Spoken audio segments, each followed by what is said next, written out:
Hey, Kuz, personnel aside, you have different teams, Sacramento and the Clippers, of course. But did you see something offensively that was cooking for you guys that just didn't carry over today? Yeah, I think that we didn't do a good enough job of playing togetherness basketball on the offensive end. I think that was probably the number one thing that really stood out from Sacramento to the Clippers. I think that for us during this time, if we're going to have a shot to win games, we have to play and trust the next guy um, on our team. And I don't think that was the case. I think in the Sacramento game, we did a great job of getting off the ball and hitting the open guy. And tonight, I don't think we had too many of those driving kick three opportunities that you saw during the Sacramento game. So, I think that was the difference. And then, Chris, how do you look ahead at this five-game trip in terms of opportunities to win games? And it sounds like you're likely going to still be without LeBron and AD. We'll see about Drummond and Wesley Matthews. But what's the overall mindset looking ahead to these five? I mean, we just got to get back to what we did. If you look back at those 3 wins that we had so far, it starts with playing the right way on offense. Defense never worried. I think we've done a pretty good job of every game we played outside of maybe one game from a defensive standpoint. Even tonight, we held them to 104 or whatever it was. Our thing is offensively playing the right way, trusting the pass, giving yourself to the team, and if we can do that, I think we'll give ourselves a chance. Dave? Kyle, how do you look ahead to this 5-game road trip coming up based on where you are? And obviously, as Mike mentioned, the personality not being at full strength. I kind of just said it. I think where we're at, we got to, just play the right way on the offensive end. Like I said, defensively we'll be all right. We'll compete. We'll challenge most opponents, but offensively we got to find ways to play together and put points on the board. We can't win games scoring 80s in the 80s and 90s.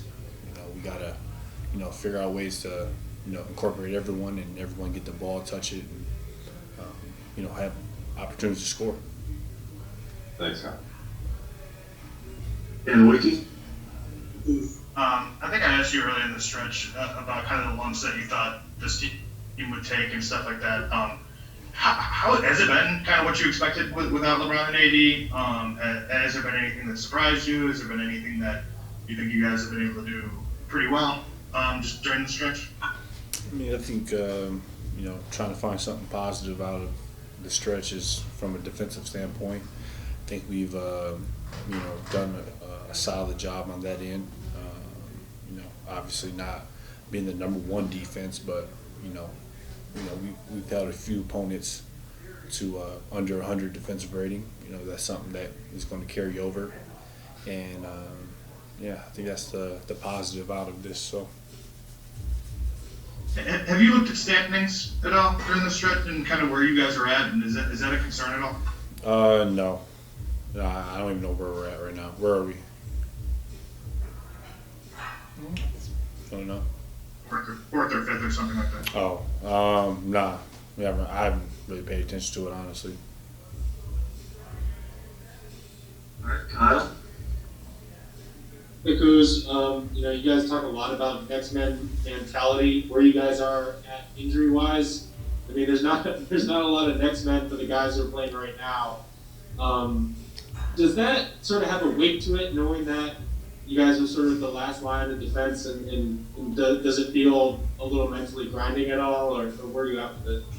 No, I don't think it feels mentally grinding. I think that, obviously every game you see, when you see someone out, it's like, damn, because, you always want your teammates to be there. And as individuals, for the guys that are hurt, you want to be able to be available for your teammates. So obviously it's, it's not good. It's definitely not good. But at the same time, these are the cards that we're dealt, and we got to figure it out. We got to figure it out from us, figure it out from the coaching staff to put us in the right position, and we got to go out there and execute and do our jobs as well. So, can't pity on it.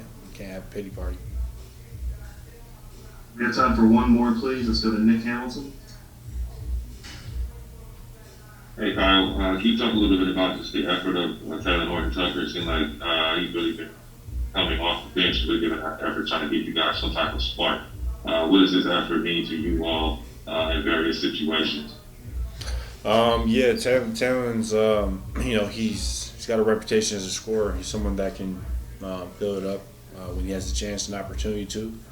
I think for him, he just still has to, understand and recognize, the flow of the game and understanding certain situations.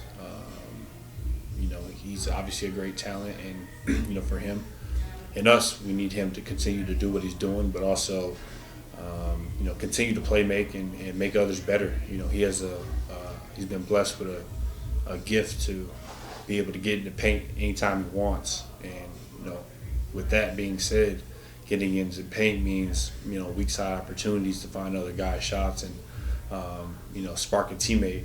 And I think very highly of him, and I think that he can do that for us at a high level, and hopefully he can get there for us.